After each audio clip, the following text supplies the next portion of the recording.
एक लड़का मुंबई से रेलवे की परीक्षा देकर अपनी सीट पर जैसे ही बैठा, एक लड़की हांफते हुए आई। लड़के से बोली कि मुझे बचा लो प्लीज। लड़का कुछ समझता कि वह लड़की कंबल लेकर लड़के के पैर के ऊपर अपना सर रखकर सो गई। काफी दूर जब ट्रेन निकल गई तो उस लड़की ने लड़के से पूछी कि ट्रेन कहाँ तक जाएगी। लड़के ने कहा कि लखनऊ।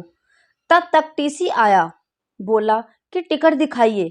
लड़की ने कहा कि आप लखनऊ तक का टिकट बना दीजिए। लड़का लखनऊ तक आते आते उस लड़की से घुल मिल गया था।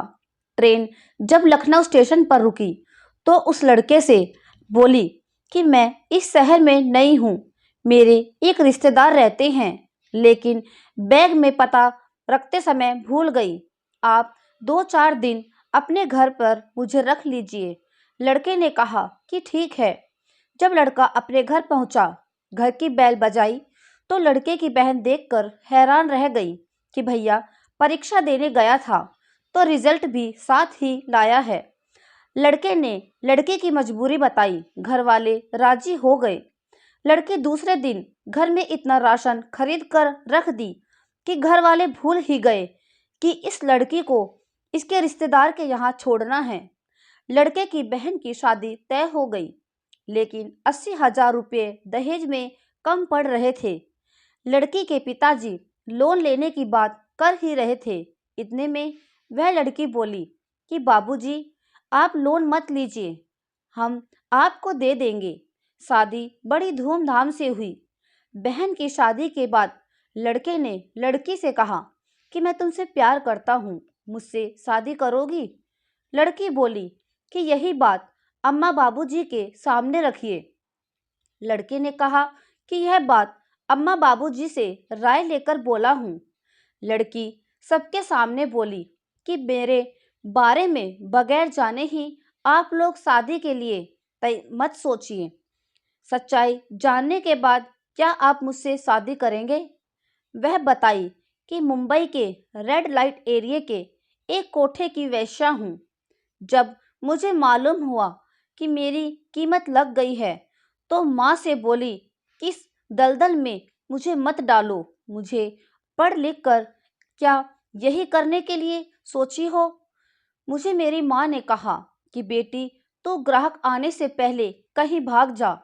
तब मैं भागकर यहाँ आ गई।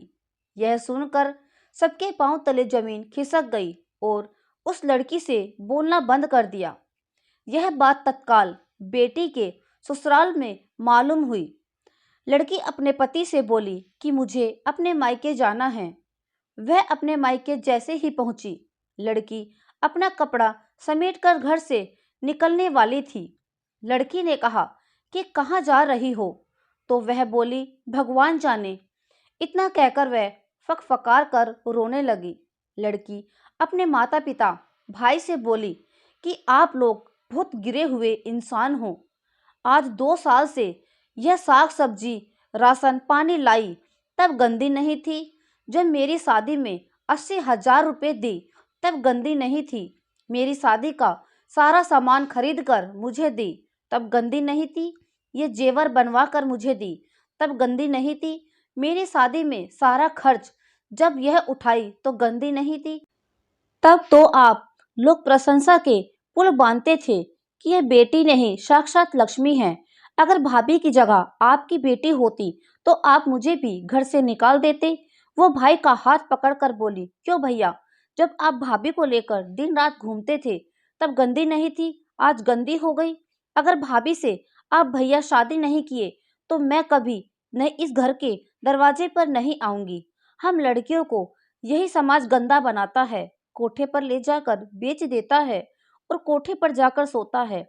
तब कुछ इज्जत के बारे में नहीं सोचता है, अपनाने में इज्जत चली जाती है। बेटी की बात सुनकर सब कहे कि शादी होगी। सवाल ये कि हमारा समाज कब तक किसी के पास्ट को लेकर उसके चरित्र पर सवाल उठाता रहेगा। हर किसी को बदलने का, नई जिंदगी शुरू करने का अधिकार मिलना चाहिए। तो दोस्तों, यह कहानी आपको कैसी लगी कमेंट में जरूर बताएं। वीडियो को लाइक करें, शेयर करें, हमारे चैनल को सब्सक्राइब करें। Thank you.